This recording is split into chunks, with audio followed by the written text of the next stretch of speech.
Bonjour à toutes et à tous et bienvenue sur la 7e illusion. Aujourd'hui, nous ne sommes pas deux, mais trois. Je suis en compagnie de Hugo, le cinéma d'Hugo. Comment vas-tu? Ça va très bien et toi? Bah écoute, hein, on se réveille, on est un dimanche matin au moment où on enregistre. Ça, Et il y a aussi Adam qu'on a sorti du lit, le bûcheron du cinéma, notre expert en frites parce qu'on va parler d'un frites. Comment ça va, Adam? Bah ça va très bien, couteau aiguisé, tout va bien.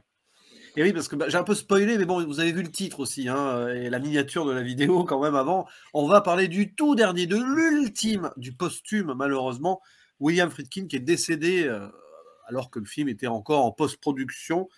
Un métrage sorti directement chez nous sur Paramount Plus, ce qui fait peut-être de ce film un téléfilm, mais ça on y reviendra, attention. Hein. L'affaire de la mutinerie Kane, ou en version originale de Kane Mutiny Court Martial, qui est en fait une adaptation d'un roman écrit par Herman Wouk. Mais est-ce que le film est woke pour autant? Ça, c'est une bonne question. Ouais, et on commence bien. Directement, voilà. On dit des bêtises, hein, mais c'est le dimanche. On a le droit à toutes les bêtises. On a le droit, on a le droit. Adaptation d'un roman qu'il a mis lui-même, l'auteur, en pièce de théâtre, et c'est plutôt la pièce de théâtre qui est mise en scène ici, c'est-à-dire qu'on va vraiment se centrer sur le procès. Un film de procès. À noter d'ailleurs que l'auteur, qui est décédé assez âgé il y a peu, a scénarisé le film avant sa mort. Il y a vraiment beaucoup de gens qui ont disparu de ce travail de production. Et au casting, nous avons dans le rôle principal Monsieur Jack Bauer de la série 24 heures chrono, entre autres, hein, Kiefer Sutherland, il y a aussi Jason Clarke, le jeune Jake Lacey, et le tout dernier rôle aussi, parce qu'il nous a quittés entre-temps, pour Lance Reddick, vous savez, le réceptionniste dans de l'hôtel Continental dans John Wick, mais aussi il a joué dans Lost, notamment, une des plus grandes séries du monde. On a aussi Lewis Pullman, le fils de Bill Pullman, et on le voit, c'est vraiment la même tête. Film de procès, donc, qui en gros va faire l'autopsie de la US Navy, aussi d'une certaine manière, l'anatomie même, hein, on pourrait dire, pas l'anatomie d'une chute, mais pas loin ici. On va suivre donc un commandant qui a été destitué de son bateau et est accusé donc son lieutenant qui s'appelle Stephen Merrick, qui voilà, accusé de mutinerie, ce qui est très rare hein, dans l'armée américaine, et ils prennent ça très au sérieux. Donc il y a un procès interne à la Navy, donc il n'y a que des gradés qui sont là et qui vont interroger les témoins, tout ça, pour savoir si cette mutinerie a été justifiée ou pas, et pourquoi ce commandant a été renversé par ses seconds. Un commandant joué par un Kiefer Sutherland, on le sent bien angoissé aussi, hein, son personnage. Et on va ainsi dérouler le film pendant 1h50 environ, jusqu'à un final qui nécessitera une petite zone spoiler quand même, mais bon, Ouais. rapide, hein, mais parce qu'il y a un final qui peut être étonnant dans un film qui peut être considéré comme classique académique, évidemment. Alors, on va commencer par notre connaisseur dans l'équipe de Friedkin, notre amateur. Hein. J'aime beaucoup Friedkin aussi, et Hugo également sur certains films. Mais voilà, c'est à toi de parler en premier, de notre cher bûcheron. Prépare ta hache, mais peut-être pas contre le film. Oui, non, pas contre le film. Oui, moi, en fait, je sais que toi aussi, Jules, t'es fan de Friedkin. Même Hugo, on est fan de Friedkin, de ce qu'il a accompli dans le nouvel Hollywood ou ce qu'il a fait dans les années 80, même les années 2000 avec Bug. Alors, ce dernier film de William Friedkin, qui était un téléfilm, donc qui a été conçu à la base comme un téléfilm pour Showtime, si je ne m'abuse, c'est en soi, dans la forme, c'est très académique, c'est très classique. Il n'y a pas vraiment, on retrouve pas la fougue, on retrouve pas ce travail en fait très nihiliste de Friedkin dans l'image. C'est principalement, on va jouer sur des champs contre champs où on va suivre au compte-gouttes les différents intervenants qui vont dire ce qui s'est passé, que ce soit l'accusé ou la défense.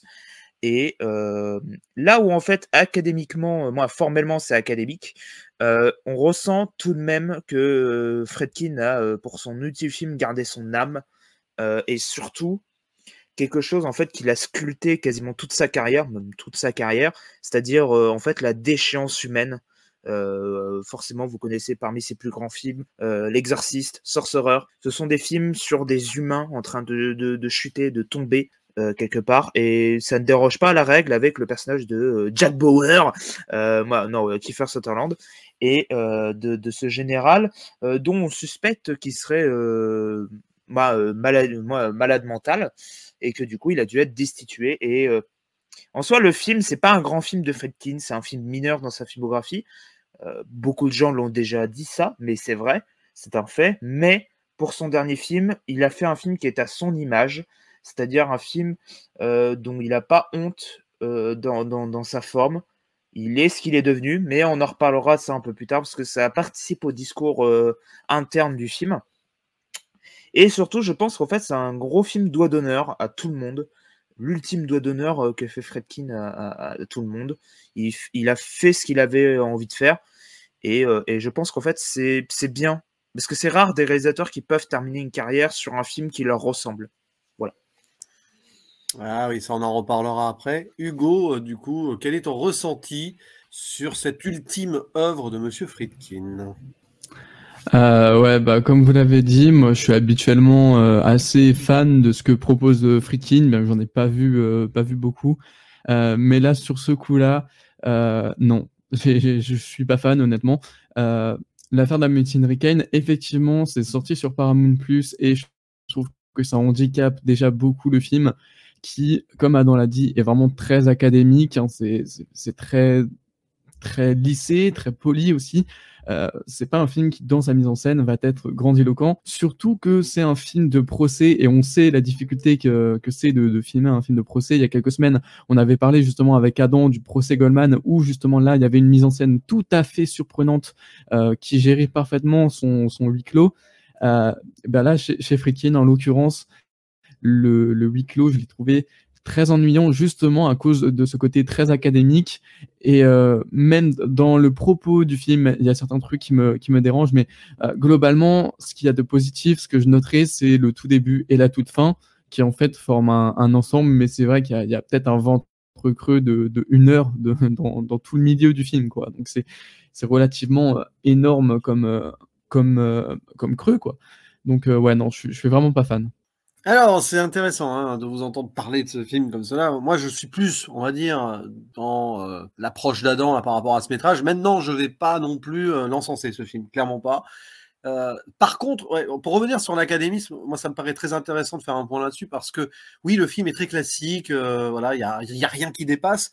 Mais là, on est clairement dans un cas où l'aspect formel sert le propos et le contexte. On est quand même dans la Navy américaine où justement rien ne dépasse, tout est très carré, tout est très même sérieux, trop sérieux peut-être. Et évidemment que Friedkin ici met sa mise en scène au service d'une sorte de huis clos, mais même un huis clos dans le huis clos. On va ici rentrer dans un monde que beaucoup de gens ignorent, à part à travers les films en fait. Hein. Nous, on connaît cet aspect militaire américain à travers les longs métrages qu'on peut voir, hein, ou les séries. Et c'est normal au final.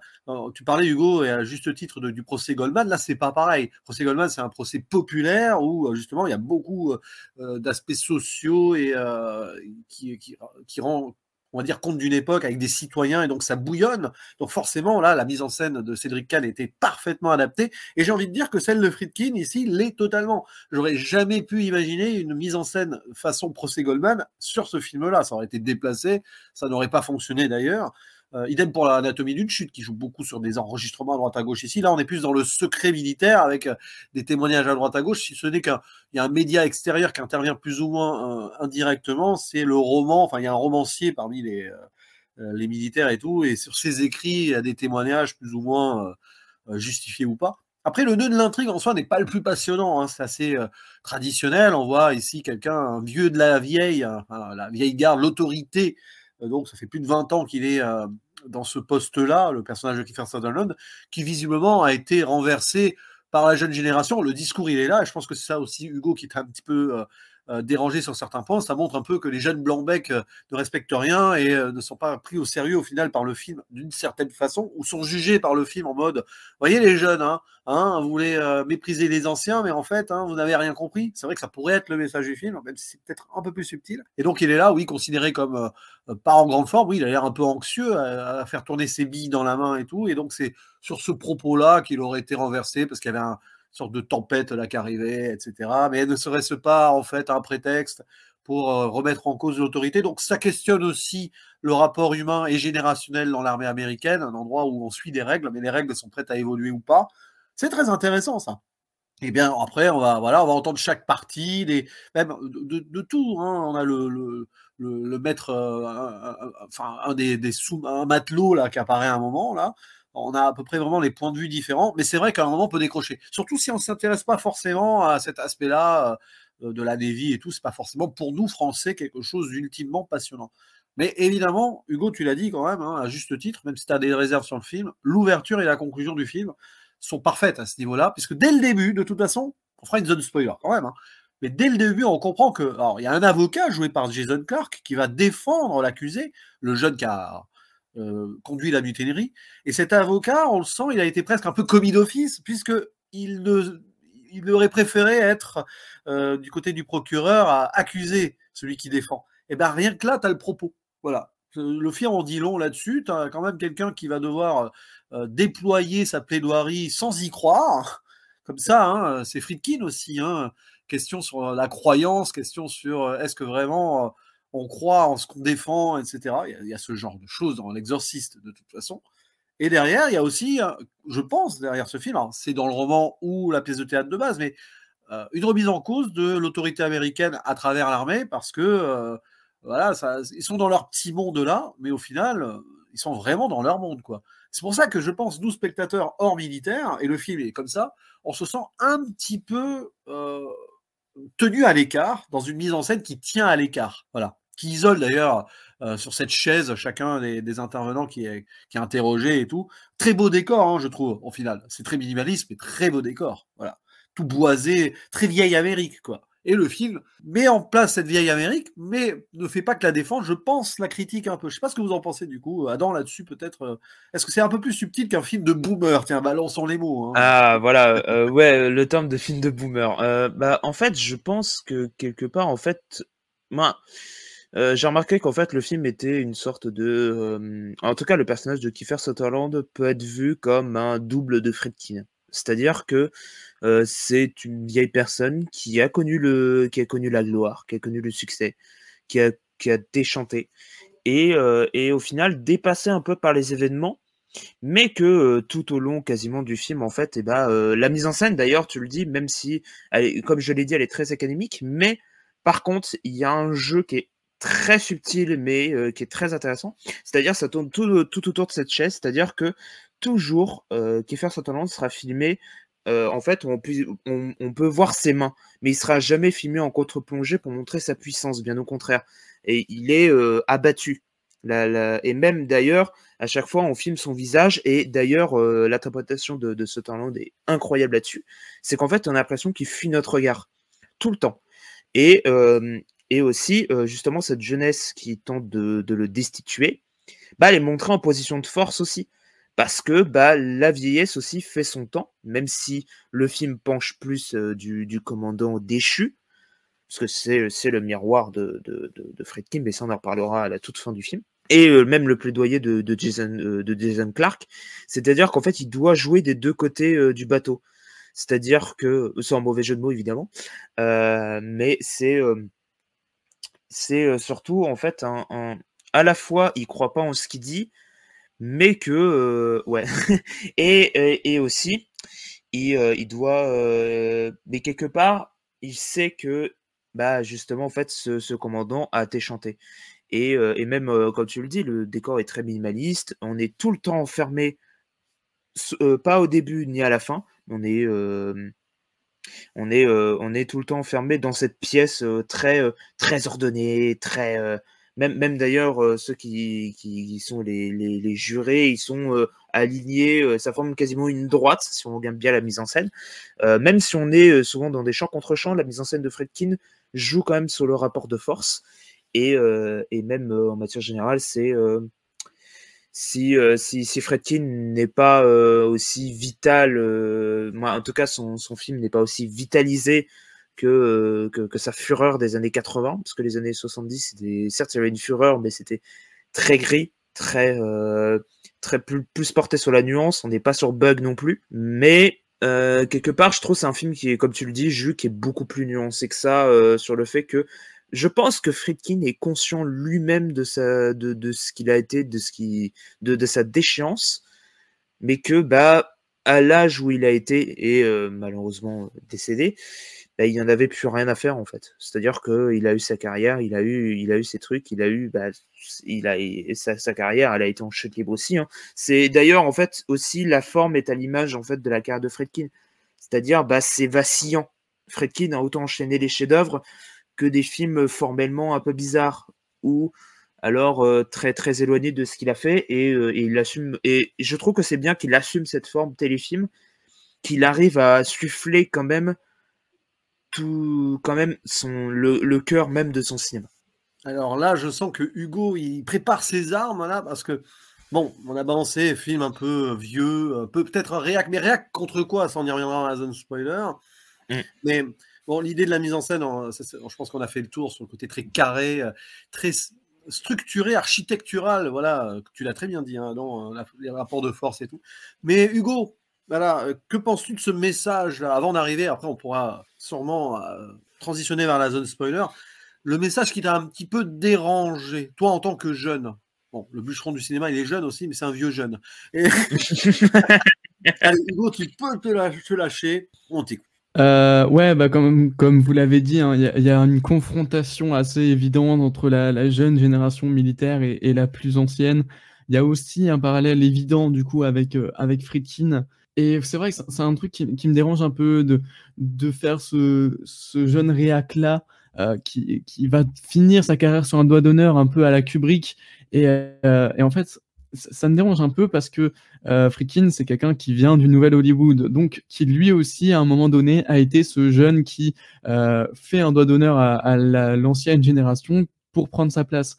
Et là, le voir râler un peu là-dessus dans l'affaire d'Amundsen Kane, bah, je trouve ça un peu bête de sa part parce que c'est un peu renier ses origines. Maintenant, Friedkin, c'est pas n'importe qui. Il peut se permettre de partir sur un gros doigt d'honneur et de dire vous me faites tout chier, quoi. Clairement, hein, c'est un réalisateur qui en a sous le coude. Il est là quand même depuis pas mal de temps. D'autant plus quand on sait que Friedkin est décédé avant la sortie du film, du moins en France, donc ça a encore plus d'impact.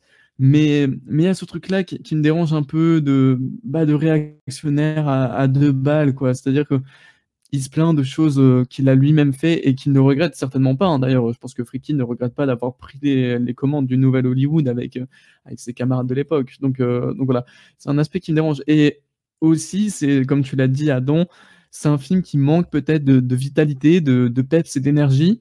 Et clairement, ça se ressent parce qu'il y a énormément de plans fixes, très serrés, très longs aussi. Hein. On est très loin de la forme du film de procès habituel, quoique.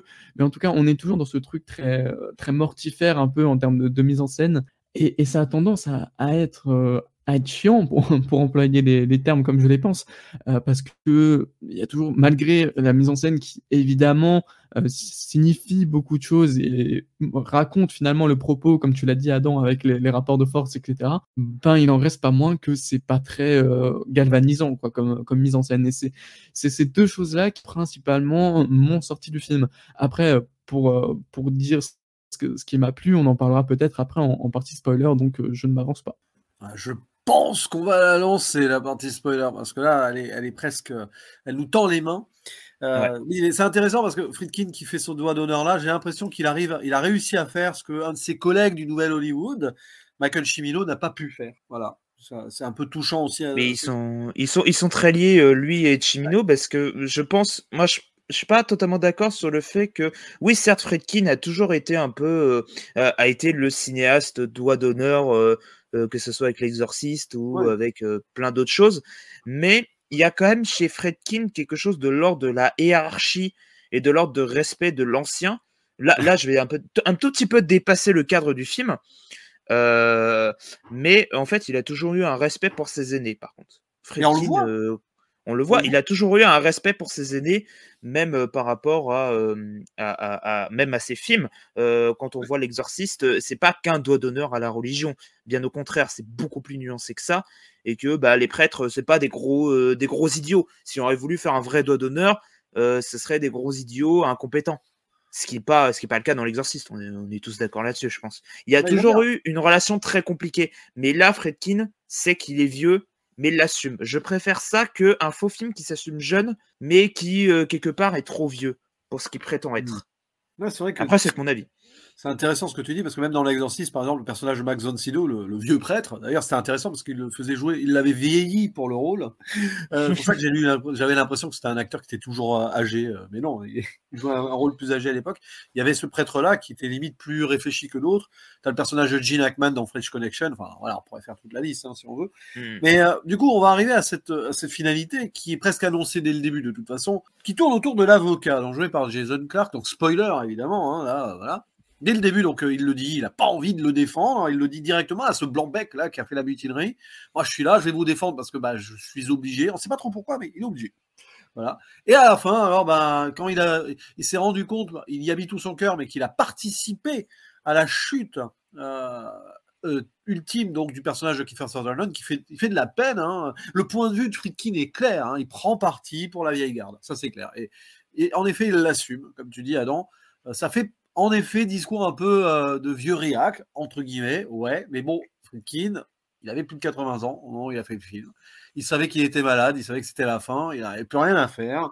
Il est allé au bout de son propos. Oui, Hugo, tu as raison, hein, il a commencé avec le nouvel Hollywood en remettant en cause certaines choses, mais le nouvel Hollywood, c'est pas que la remise en cause. Je crois que c'est Jean-Baptiste Toré qui en parlait plusieurs fois, mais le nouvel Hollywood se base beaucoup sur le cinéma classique aussi. Beaucoup. Oui, c'est pas juste une remise en cause des choses. Totalement. Et Friedkin, il était là-dedans aussi. Il faisait partie de cette blague-là, même si bizarrement, il a été plus incisif que beaucoup de ses camarades du Nouvel Hollywood. Paradoxalement. C'est un gars de paradoxe et de nuance, hein, Friedkin, quand même. Oui, c'est pour ça. Et à la fin, donc, l'avocat, il a regretté tout ça. Il va à la réception où les jeunes triomphent, là. Ouais, regardez, on boit du champagne et tout. Et il balance la coupe de champagne envers celui qui a renversé le personnage de Kiefer Sutherland en mode non.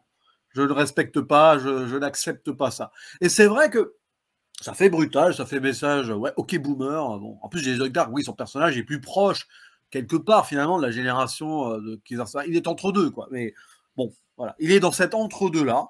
Reflet de Friedkin qui a essayé de continuer sa carrière et ça faisait quand même 12 ans qu'il n'avait pas fait de film. Donc, je pense que la nouvelle génération, le Hollywood actuel, il l'a eu en travers de la gorge pendant un petit moment. Je crois que Killer Joe, c'était son précédent, a été mal reçu. Oui, il a été très mal reçu. Bon, même si Bug a eu son succès, mais moi, en tout cas, en matière du côté cinéphile, pas forcément, même si critique Bug a été bien accueilli, mais après, il y a eu les années 90 n'ont pas été évidentes pour Friedkin. Il a traversé des zones d'ombre, il a fait des films assez étranges. Même le début des années 2000, c'était un peu bizarre. Mais il a toujours tenté des choses, toujours tenté des trucs. Il s'en est pas réduit à faire des téléfilms. Et je pense qu'en fait, la déchéance justement du personnage de Kiefer Sutherland, c'est l'état en fait de Friedkin de ce qu'il est. Et c'est-à-dire qu'en fait, ouais, il regrette un peu, il y a une vraie amertume. Et là, en fait, Friedkin prolonge tout ce qu'il a toujours fait dans sa carrière. C'est-à-dire une espèce de nihilisme, d'amertume complète, c'est-à-dire que je suis comme ce commandant, j'ai été déchu de mon statut. Aujourd'hui, il n'y a que les vieux qui me respectent et la jeune génération connaissent quasiment plus mon nom, m'appelle par un autre surnom. Il parle de tache jaune, remplace-le par boomer, c'est la même chose. Ouais. Non mais c'est vrai. C'est un peu vrai. Et c'est intéressant parce que du coup, le faciès de Kiefer Sutherland, du personnage dans le film, tu pourrais presque faire fondre le visage de Friedkin dessus. C'est côté un peu déchiré comme ça. Je pense qu'il y a un travail. Ils ont beaucoup travaillé en amont et pendant le tournage sur quelle expression Kiefer Sutherland devait travailler. On le voit, hein, il était très bon là-dessus. Kiefer Sutherland, un peu en mode Jack Bauer sorti de sa prison à l'autre bout du monde. Là, c'est un petit peu ça. mais ouais, alors, cette fin, visiblement, Hugo, t'es pas trop fan. C'est vrai qu'elle sort c'est vrai que c'est une fin après la fin. On sort du procès, on est dans cette réception. Comment tu l'as vraiment perçu quand t'es arrivé au bout du film? Bon, t'étais en mode je me réveille tranquillement parce que j'étais pas passionné. Non, je plaisante. C'est l'équivalent par contre du fuck de Kubrick, mais je pense que Hugo. Oui, mais oui, Hugo. C'est le fuck de Kubrick à la fin de Eyes Wide Shut. C'est la même chose. C'est ça, mais du coup, est-ce que tu as été surpris par cette fin, Hugo, et quelle a été vraiment ta première réaction une fois que le générique final était en train de se dérouler? Non, j'ai pas été spécialement surpris, ça m'a pas plus choqué. Évidemment, il y avait le clin d'œil à Kubrick qui est arrivé, qui a sonné en moi. Non, ça m'a pas tant surpris, mais en fait, c'est que si à la rigueur, le film était un film, on va dire, allez, réac, fait par un réalisateur de plus de 80 ans, ça m'aurait pas dérangé. Le truc, c'est que pour moi, dans la façon dont il tient son propos, il ne fait pas constamment. C'est-à-dire qu'il le dit d'amont au début en introduction, où l'avocat ne veut pas défendre l'accusé, et il le redit à la fin d'une manière assez magistrale. Et oui, là, je reconnais encore une fois, la conclusion est vraiment parfaite, malgré que je sois en désaccord avec elle, mais qu'importe en fait. Mais pendant tout le développement du film, en fait, on va avoir ce truc de on n'a aucune animosité les uns contre les autres, en fait. T'as vraiment cette impression de il le défend très bien et ça s'arrête là. T'as pas vraiment d'opposition entre l'avocat et l'accusé, malgré quelques petits effets Kuleshov par-ci par-là qui te montrent qu'il y a une certaine animosité derrière, mais c'est pas très palpable, je trouve. Et c'est peut-être ça qui me dérange le plus. Mais concrètement, cette fin à la Kubrick, il y a aucun souci pour moi. Mais on peut aller plus loin à la fin, même le déroulé du film, l'avocat, qui est une autre version miroir de Friedkin, du coup, il y a deux Friedkin dans le film, ça donne l'impression que l'avocat, c'est le faiseur, qui est obligé, donc de défendre, il n'a pas envie, c'est le faiseur, et il représenterait peut-être ce que sont devenus certains réalisateurs qui, pour continuer leur carrière, sont obligés de faire des films en mode faiseur. Je ne dis pas forcément Yes Man, mais des films auxquels ils ne croient pas beaucoup, mais pour continuer leur carrière et peut-être enfin faire leur film à un moment qu'ils veulent vraiment faire. Et là, c'est tous les réalisateurs de toutes les générations. Hein. Ce Hollywood actuel ne serait-ce pas pour lui, à Friedkin, à ce moment-là, avec le personnage d'avocat, un monde de faiseurs plus que d'auteurs. C'est peut-être cette question-là qu'on peut se poser. D'ailleurs, Adam, tu parlais des années 90. C'est vrai qu'il a eu une période difficile. Finalement, son point de sommet des années 90, ça a été à la télé avec son remake de 12 ans en colère. C'est un peu ça. Bah, c'est ça, en fait, c'est que les années 90, en fait, même déjà dans les années 80, en fait, Sorcerer, ça a été un échec financier complet. C'est-à-dire qu'après, il a dû enchaîner des films de commande. Après, il avait fait, Police fédérale Los Angeles, qui a redynamité. Il a été complètement à l'extrême opposé de ce qui était dans les années 80. Puis après, les années 90, c'était plus compliqué. Il y a eu Jade, il y a eu The Guardian, qui était un espèce de film d'horreur qui se voulait de l'héritage sur en fait un peu l'exorciste, parce qu'en fait on l'avait pris pour ça, c'était complètement un film de commande. Et aussi t'as tout ce truc de, en fait, Jason Clarke, t'as raison, c'est aussi un Friedkin. C'est un Friedkin en fait qui dit que tu vois à ce à quoi t'as été réduit. En soi, Friedkin sait qu'il a été lâche aussi. De devoir s'apitoyer sur le truc. Et je pense qu'en fait, c'est surtout là où réside en fait le conflit qui est beaucoup plus discret, mais qui certes n'est pas le jeune et le vieux, ils vont pas directement s'attaquer face à face. C'est plus en fait Jason Clarke qui va, il y a toujours ce plaidoyer contre du coup Kiefer Sutherland, c'est Friedkin qui se répond un peu à Friedkin lui-même. C'est un peu, évidemment, là on dépasse du cadre juste du scénario, mais de ce que ça pourrait raconter, parce que Friedkin a toujours un peu parlé d'autre chose, de quelque chose qui dépasse juste le statut même.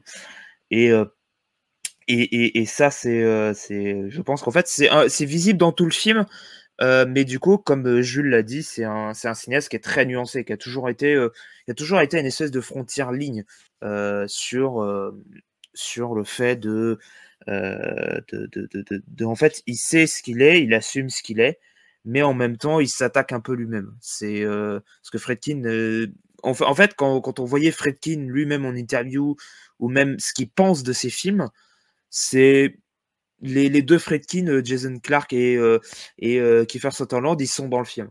Mais ça dépasse un peu le statut du film, du scénario lui-même, quoi. Mais c'est vrai que l'attaque aurait pu être plus virulente, plus truc, mais j'aime bien cet aspect mortifère du film parce que Friedkin lui-même était en train de mourir en fait à petit feu. Ouais. Apparemment, il savait qu'il était plus ou moins condamné pendant le tournage. Donc, en plus, il y avait Guillermo del Toro qui était venu l'assister parce que il n'était pas tout le temps. En soi, par contre, ça, normalement, en fait, c'est s'il n'arrivait pas à finir le film, del Toro devait finir le film. Voilà, mais il était là en soutien, mais il a pas participé du tout à la Ouais. création. Ça se verrait quand même sinon. Mais ce qui est intéressant, et je pense qu'après on pourra conclure, c'est que Friedkin ici, oui, il y avait sa faiblesse, il fait un bilan. Et ouais, il pose un regard sur cette industrie qu'il a beaucoup aimée, qui lui a beaucoup donné au début, ou pour laquelle il a beaucoup, beaucoup, beaucoup donné surtout. Et là, bah, il pose ce dernier regard-là qui est plus complexe que prévu. C'est vrai que l'ambiance mortifère, là, c'est plus peut-être par rapport au scénario de base. Puis on est dans le cadre militaire, donc il n'y a rien qui dépasse. Vous pouvez pas imaginer des choses non plus folles, quoi. Mais ça serait intéressant, en fait, tout ça pour dire que plutôt de jeter un œil sur l'œuvre de base, le roman, la première pièce de théâtre, voir exactement ce que Friedkin a fait évoluer. Parce que de ce que j'ai compris, quand le scénariste et auteur du roman est décédé, en 2019, le projet était déjà en cours, je crois. Friedkin a retouché un peu le scénario. Qu'est-ce qu'il a retouché? Ça serait intéressant. On t'en parlait d'après ce que j'avais. En fait, le roman, c'était juste post-Seconde Guerre mondiale. Donc, en fait, ça attaquait pas la hiérarchie. Et je crois que la pièce de théâtre, c'est pour ça qu'il a privilégié la pièce de théâtre, parce qu'elle arrivait un peu après. Et ça permettait justement, en fait, d'être beaucoup plus virulent sur même le statut hiérarchie, en fait. D'après ce que j'ai compris. Mais si les gens connaissent la pièce de théâtre et le livre, n'hésitez surtout pas à nous le dire dans les commentaires, évidemment. Et puis il y a eu une première adaptation cinématographique en 54, mais qui elle suivait le roman. Donc on voyait la mutinerie sur le bateau, puis après il y avait le procès. Là on n'a que le procès. Et c'est déjà un choix, ça. En même temps, un choix de budget aussi. Je pense qu'ils n'avaient pas assez d'argent pour représenter la mutinerie et tout sur les mers, quoi. Mais bon, ça c'est autre chose. Voilà, bah en tout cas, je sais pas ce que vous avez à rajouter, Hugo, peut-être. On va te laisser la pré-conclusion. Ouais. Allez, le Friedkin que tu conseillerais aux gens quand même, parce que là ça donne l'impression d'eux, mais tu l'as dit au début, Friedkin, tu admires beaucoup le travail qu'il a apporté, notamment à travers Nouvelle Hollywood. Ouais, totalement. Pour moi, Friedkin, c'est vraiment l'ambassadeur, enfin l'un des ambassadeurs du Nouvel Hollywood. Je conseille bien évidemment L'Exorciste, même si c'est pas son meilleur, puisque son meilleur c'est Sorcerer. Si vous arrivez à voir Sorcerer, c'est vraiment génial. C'est le salaire de la peur, mais en mieux, je pense. Et du coup, ouais, faut vraiment voir ça. Et je suis même assez déçu de ne pas avoir aimé le film, parce qu'effectivement, Friedkin, bien que j'avoue, j'en ai pas vu énormément, j'ai dû en voir 3, je pense, 3 ou 4. Mais je suis assez déçu de voir un cinéaste finir sur un doigt d'honneur. C'est son choix et je vais pas le contester, hein. Il a tout à fait le droit de le faire, mais je trouve c'est un peu, voilà, j'ai un peu du mal avec cette idée. Certains, comme vous, apprécient ça. Moi, pas vraiment, mais c'est vraiment qu'une question de goût, hein. En soi, il n'y a pas de mal à finir un film de cette manière-là, surtout finir une filmographie, mais c'est assez dommage que justement il finisse sa carrière et sa vie sur un film aussi restreint, d'autant plus sur un téléfilm en sorti sur une plateforme de streaming. Bon, c'est pas cool, on aurait pu espérer avoir un grand film pour conclure. C'est pas vraiment le cas, mais bon, après, rares sont les cinéastes qui finissent avec un très grand film en sachant qu'ils allaient mourir. Voilà, non, Après, je pense que ça vaut quand même le coup d'œil, hein, notamment si on est fan de ce que propose Friedkin habituellement en termes de cinéma, on ne sera pas dépaysé. Donc vraiment, jetez-vous dessus quand même par curiosité. C'est pas dit que vous aimerez, c'est pas dit que vous détesterez, donc voilà, lancez-vous. Ouais, c'est ça, hein, lâchez-vous sur le visionnage, et puis bon, après, il faut toujours donner sa chance au film, hein, c'est très important. Et bon, Friedkin, c'est sûr, il n'aura pas eu la fin de carrière grandiloquente que d'autres vont peut-être avoir, hein. Je pense à Coppola avec son Megalopolis. On espère que ça va tout bien sortir tout ça très bientôt. Ou alors Scorsese, lui, il en a encore sous la main. Mais bon, après, ça, c'est chacun a son destin, j'ai envie de dire. Et Friedkin, c'est vrai qu'il n'a pas eu la même fin de carrière que d'autres de ses compères. Quoique Coppola, le pauvre, lui aussi, on verra ce qu'il fait avec Megalopolis. Il fait pas un doigt d'honneur avec, tiens. On verra bien. En tout cas, je pense qu'on peut déjà dire merci à celles et ceux qui ont pris le temps de nous écouter. Et on attend vos réactions, évidemment, en commentaire, que vous ayez aimé, détesté le film, hein. Vous êtes libre de dire ce que vous voulez, en toute, bien sûr, bienveillance. On ne va pas se taper dessus. C'est pas le but. Merci Adam, aussi. Oui. De ta science friedkinienne. Je suis pas le plus grand reconnaissant de Friedkin, évidemment, mais allez, mais en tout cas, en vrai, voilà, si vous avez vu le film, il est un peu déçu de se dire, ouais, en fait, pour revenir, Friedkin, je pense en fait, c'est presque une Chimino, mais pas trop non plus. Il aurait pu finir comme Chimino qui a fini sa carrière encore pire. Donc ça là-dessus, mais bon, ça reste quand même un triste constat de se dire que le dernier film de Friedkin, immense cinéaste respecté, qui a tant apporté au cinéma américain, tant par son côté subversif, de finir là-dessus. Je trouve pas que c'est un mauvais film, loin de là, je le trouve très intéressant, mais c'est vrai que voilà, il aura pas son mégalopolis, il aura pas son arlésienne, je pense. Mais est-ce qu'il en avait une vraiment d'arlésienne? Ça, je sais pas. Là-dessus, on le saura jamais, mais je pense pas. Parce que s'il a fait le choix de ce film, s'il a voulu le mettre à terme, c'est que quelque part, il a essayé de conclure sa carrière comme il l'a souhaité, et je pense que c'est déjà très très bien, parce que très peu de cinéastes, grands cinéastes, peuvent s'en vanter de ça. Donc, et puis j'y pense, on verra aussi Eastwood qui peut-être fera son dernier film sur un film de procès aussi très bientôt. Donc finalement, voilà. Et je pense qu'on sera plus là aussi peut-être. Non, je vois pas Eastwood faire un doigt d'honneur comme ça. C'est pas trop son genre. Merci Hugo du coup aussi. Oui, d'avoir été la voix un peu discordante, mais bon, discordante, c'est vite vu quand même. C'est pas non plus. Tu n'as pas haï le film absolument non plus. Donc, voilà. Non, j'ai pas été drastique. Et du coup, il n'y a plus qu'à faire le mot de la fin. À bientôt et restez à l'écoute. Vous voyez aussi sur les réseaux, là, normalement, au moment où cette vidéo est publiée, on a enfin partagé nos tops et flops de la rédaction sur Twitter et Instagram. Hein, voilà. Donc, allez voir ça et vous pourrez nous taper dessus si vous n'êtes pas d'accord, bien sûr. On prend les coups. Voilà. On encaisse. Et on répond. Mais non, mais tout ça, il n'y aura pas de fuck. Il n'y aura pas de fuck, mais on répondra. Tout ça avec la passion. Tout ça avec la passion partagée, avec des avis différents. Allez, à bientôt. Ciao, ciao. Ciao, ciao.